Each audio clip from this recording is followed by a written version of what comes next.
we got rid of cell phones, what else do we have to get rid of now?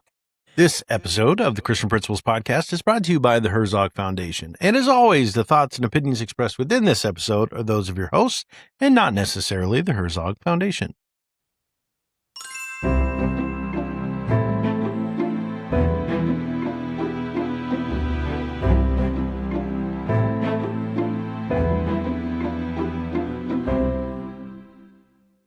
Welcome to the Christian Principles Podcast. I am Matt George.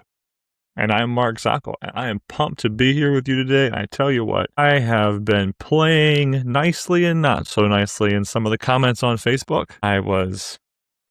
Before I got on, Matt, I was letting someone know my opinion, but you know what? I also said to the same person, hey, would you like to come on the show and talk to us about why you find me to be hate-filled?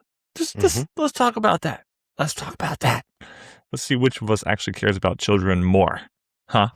Those of us who hold feet to the fire, or those of us who are permissive beyond all recognition. So anyway, we're not talking about that today. We will talk about that. Yeah, go ahead.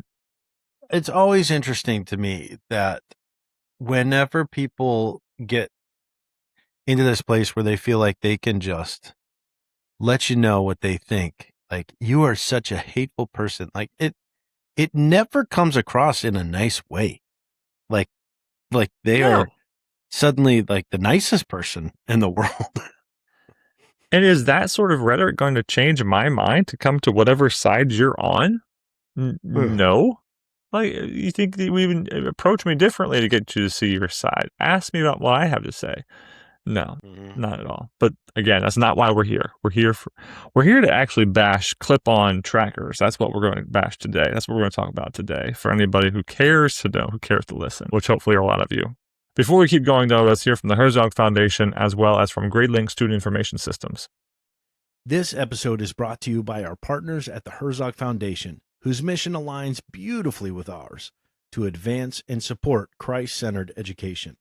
The Herzog Foundation exists to catalyze excellence in Christian schools, helping more children experience academic rigor, biblical truth, and strong moral character, all in a safe and nurturing environment. Whether through teacher training, principal development, or strategic media efforts, the Herzog Foundation is committed to helping you, the Christian school leader, fulfill your calling with excellence. Their vision is bold but clear: a national renaissance in Christian education that impacts culture for generations. At the Christian Principles Podcast, we're proud to stand with the Herzog Foundation in that mission. Learn more at herzogfoundation.com. Together, we're building schools and futures on the rock of Christ. And as always, tell them that the fellas here at the Christian Principles Podcast sent you their way. Clap. If your teachers love using Google Classroom, there's one student information system that syncs it. There's one student information system that syncs with it easier than any other. With just one click, GradeLink syncs all assignments over and keeps everything up to date without any extra hassle. That sounds like a lifesaver. If that sounds like a lifesaver, visit cpp.gradelink.com to learn more about how it works. Matt, what are we talking about today? You know, I love it whenever we are enjoying our summertime and I am not even thinking about school. And then I get, because, the algorithms, I get the most, pointed commercial to me because I need this item. This is exactly what I'm missing for my life. I got an ad for a device that my child needs when they go back to school because, and I quote, schools are banning phones. Therefore, we want to make sure that you can stay in contact with your child. So get this product, which is interesting to say the least. Yeah. But immediately when I saw this ad, my eyes went to the back of my head. I said, you've got to be kidding me. I sent you a screenshot and I said, this is going to be a conversation. It's got to be a conversation. And by the way, many of our conversations that don't come from those forums of people asking questions or people asking us questions come from what we are coming into contact with on social media or in the news or in, of course, our just lived experiences. And so there will be the text thread back and forth between the two of us is one which is often replete with ideas for this show. And the Cosmo, when we came on, we had to see it. So if you do see us on Spotify or Apple right now or YouTube, check out what we are playing. This is the Explore Clip Junior Track 5. I'm not trying to make them money, but what you see right now is basically a what would be a watch without a wristband. Or a tiny, like a smartwatch without a wristband, or a tiny screen that they have. This kid looks like he's 3 years old, talking to somebody. He's holding up to his mouth to talk to somebody, and of course, it is. I saw it referred to as a shallow end technological tool. So maybe that's a new vernacular I have not heard of. And of course, it's being marketed as clipping on book bags. And in the social media clip that you sent originally, it's the anti-phone, but still track and communicate with your student. And this brings me back to other conversations we've had having nothing to do with technology, but ways in which if we set up handbooks to ban one particular thing and name that thing, we got to be really careful when we do that, because if we set up to solely ban smartphones, there's going to be a smart aleck out there who says, well, this isn't a smartphone. This isn't. So now we have to go back and say, any communication devices, which some of the handbooks have already gotten there, because these watches, these communicating watches, have been out for a while, and I think we've had discussed that a couple of times on the show, or at least in passing. You've mentioned that you have seen these, and I've definitely seen them, and they are things which we need. These items are those which we need to address as issues when they become issues, but here we are. This is nothing. This is not a watch. This is built in to be communication without the internet. Again, a shallow end technological device. It was just so fascinating to me that the ad made, the whole ad and the whole point of the device is that schools are banning phones. So here is what you need that's not a phone. And yet, as they list out what all this device can do, you can pre-program what phone numbers can access this device and who they can then access out to, which again, what is that? They're getting a phone call, which makes it a phone. Like right off the bat, when you're looking through what this device can do, you're like, how is this not a phone again? Like, what are you talking about? But beyond that, it even goes further into, they can text, they can email, they can access YouTube and the internet. It's like, it's even more than just a simple like flip phone back in the day when we had those. More than they can do, which is ticking off all those things as to why we're banning these things in the first place. It's just like, yeah, you want to ban phones? Then have this, which is a phone without calling it a phone. And yeah, my thought immediately went to all the things that in our handbook, we'll just say, don't bring a phone. And they bring this up. It's not a phone. Which, if we have to go down into the definition of what actually makes it something fun. Now it was really fun to look just at the few comments that were on the ad that I could see. All of them were like, they're going to call that a phone. Like, there's nothing about this thing that's not a phone. Like, everybody right off the bat, it's like, this is pathetic. And we're like, or this is just going to be added to the list of what else can't be brought to school. And I just, why do we continue to get to this place? And we can talk specifically about phones more. I mean, we've talked about this, but why is it just in general, when it comes to the handbook, we're talking about, like, obviously we have an objective of helping kids stay focused on what they're learning and we don't want distractions. We don't want ease of access to cheating, all these other things that, technology is both helpful for and hurtful. And yet when we say, hey, we've identified that this is not helpful in the classroom setting, like, people are just driven to find all of the loopholes and anything that comes anywhere close to, well, it doesn't exactly meet that criteria, so it must be okay. No, we're going after the big picture here. We're not looking to just have to list off every single brand, every single product name to say what's not acceptable and what is acceptable. We're saying, like, hey, we want you to know that your kids are safe. Yes, we understand that. We believe that. But you don't have to talk to them during school. I mean, this has been going on for how long? Thousands of years. You send your kids to school and you don't talk to them.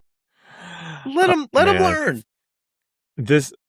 And again, it's a now we're getting into implicit biases and whatnot, but I would say my wife and I have not yet been the ones to buy the tracker socks for our children when they were infants. So there's a sock that the children wear, and it registers to the heartbeat and other vital signs.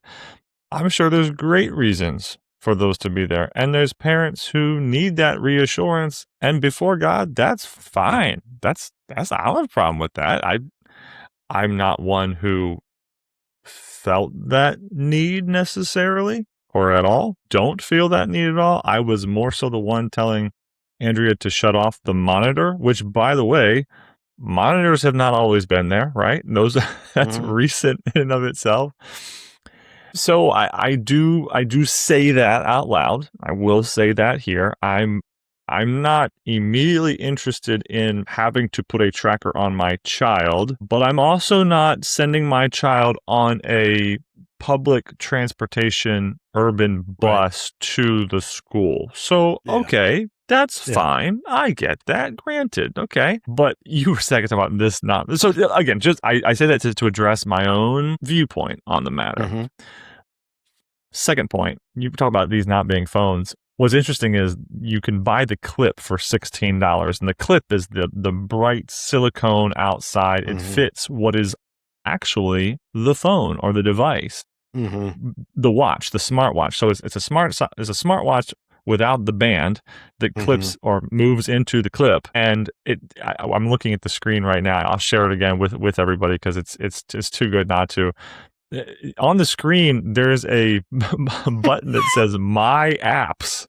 And no, it's not Facebook and YouTube, but it's a phone, and there's messages, and there's a camera, and there's the photo icon. So you can look at your photos. What are the issues which come about in schools? They're not just Instagram and Snapchat. Those aren't the only issues that come about in schools. Cameras have been a huge problem in schools, with students taking pictures of other students inappropriately without permission, blah, blah, blah, blah, blah, posting them, messaging them. And I get it. Parents have the ability on this Cosmo device to be extremely particular with who those students message, to be extremely particular with who those students get, what they do online, what applications they are availing themselves of online. I get it. No problem. That's fine. But I go back to the understanding that we have of parents, which are parents do not, let me back that up, 9.99999 times out of 10, parents do not take those available guide rails and apply them to the technology for their student or their child. They don't. And many of them don't have the technological know-how to do it. And if they even want to, they get stuck halfway through. They get this on Christmas Day, they open it up and they're playing with it, and they all mean well to go set them up, but they don't set it up. It's just, again, this is phony. This offers a consistency in the same problems, or this offers access to over half the problems that we see with students and phones anyway. I can't say over half. Right. I mean, maybe that's wrong, but it's not as though this device completely rids the school of the problems that smartphones do, or have. Not at all. No, this device absolutely continues the same trend. So I guess, Matt, for our purposes here, will you be changing a handbook? Will you be addressing the Cosmo Junior Tracker? At your school, will you be adjusting anything because of these? No, because our handbook already covers this. It's largely just technology of any kind. Personal technology is to be turned into the office. So this would fall under that umbrella. So we don't have to adjust anything. It still just it continues to, I mean, we live in a capitalist society where entrepreneurship is, it's celebrated.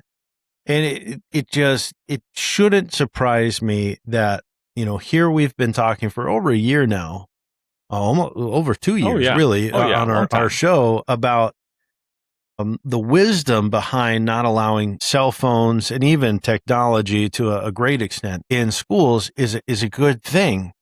And yet, it's been amazing to see states coming out and recognizing, agreeing, yes, this isn't good. And you're getting more and more school bans.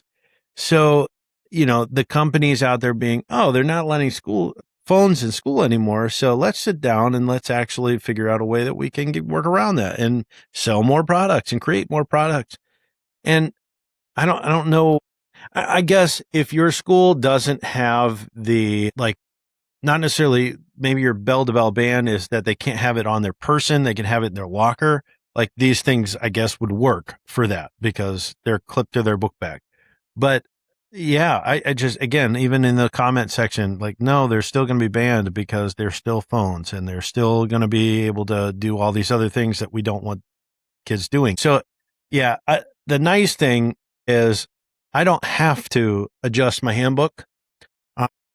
Because I'm already prepared for these kind of things to be coming up. I'm not a fortune teller to know what else. I don't have. I'll say this. This might be branching into a new conversation, but I am not aware enough that if I have students coming in with the ocular type stuff, I don't know if it's ocular or whatever, the Google Specs or Apple, I don't know who has these things, but the glasses that have that technology, the Meta glasses, I think is one of them. There's going to come a time where, we're going to have to be even checking glasses, and technically it'll fall under technology. So they would still, I wouldn't have to adjust the handbook, but these are things that I've got to be educating my teachers to be watching for. I've got even my son will have all these things clipped to his book bag that are dangling around. And I guess if I'm going to be adjusting anything, it's going to be saying, hey, check those dangly things to make sure it's just not another smart device. Yeah, I think that's exactly where I would go with this as far as, okay, rubber meets the road. Have you adjusted your handbook to go past smartphones? Even though I would agree with you, this is a phone. And of course I would make that argument. Looks like a duck, sounds like a duck, calls like a duck, receives calls like a duck. This is a phone. But beyond that, even it has a phone app on it. Literally, the picture I'm staring at that we showed you, it's got a picture of a phone on it. But past that, even, okay, what's another point we should make here? We would walk away for our listeners. What walk away for our listeners is you got to make sure that your teachers know these are in the building, and and not just for punitive measures, but to be aware. Hey, heads up! This is what the newest thing looks like. This is a way students absolutely, because it even says that there is you can limit the contact and who the students can contact on these. Doesn't say that it immediately comes in such a way that they will be already limited, right? Yeah. So I do not put it past students at all to communicate with each other using these devices. Not at all. Yeah, it's good, and it's even smaller than a cell phone, so they could use these perhaps even more readily for one another. At the very least, with a camera and photos, because we know that's been a problem previously.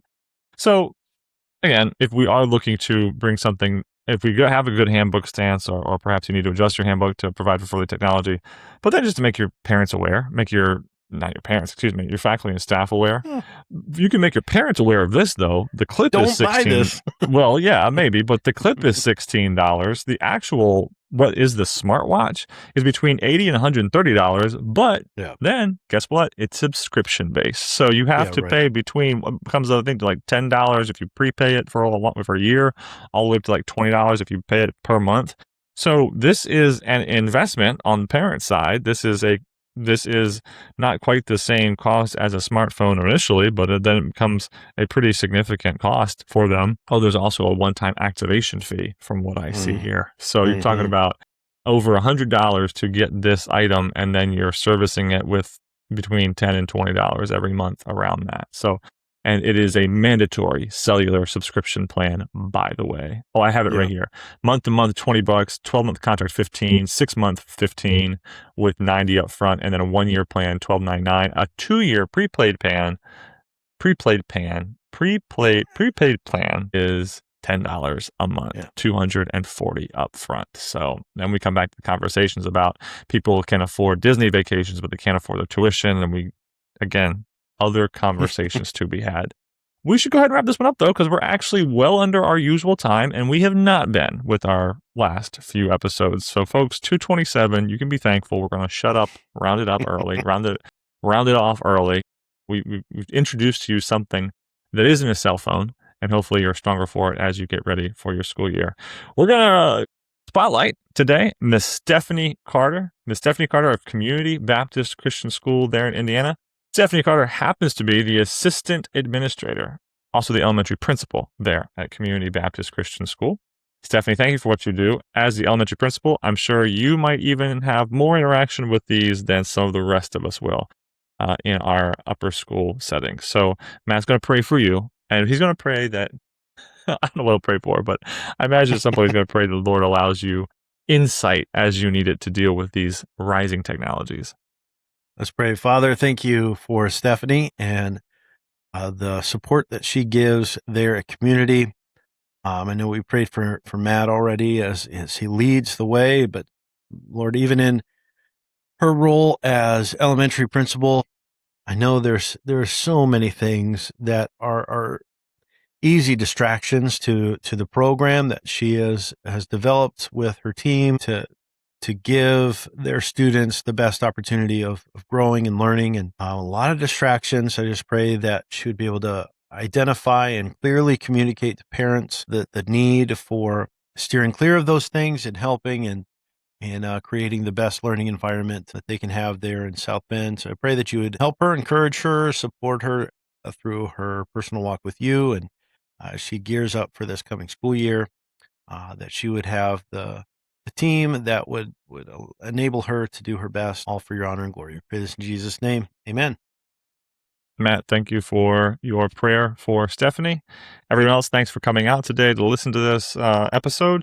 Know that you can follow us on Facebook. Know that you can follow us, of course, on Apple or Spotify. Know that we're over 500. We're going to celebrate that more on our upcoming State of the Pod number 7. And besides that, thanks for going with us today.